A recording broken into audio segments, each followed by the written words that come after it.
Peggy Noonan, where is the Republican race? Is it over? Donald Trump got it? I think the wind is obviously at his back when you win the 5 primaries so decisively in the past week in the Northeast corridor primary. New York, big win before that. As somebody noted earlier in the program, my goodness, demographically, Trump did fine. He carried Greenwich, Connecticut. Holy mackerel, something big is happening in the party.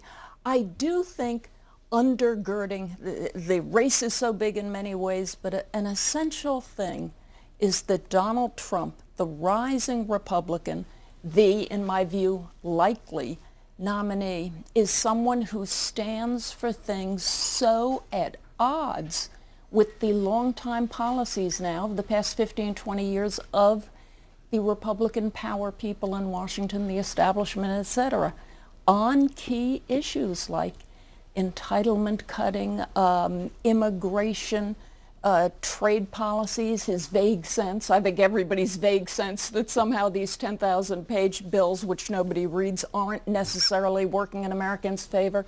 Also key, his non-assertive, perhaps, stance with the world. All of this is at odds with the standing of those who've been running the Republican Party for a long time.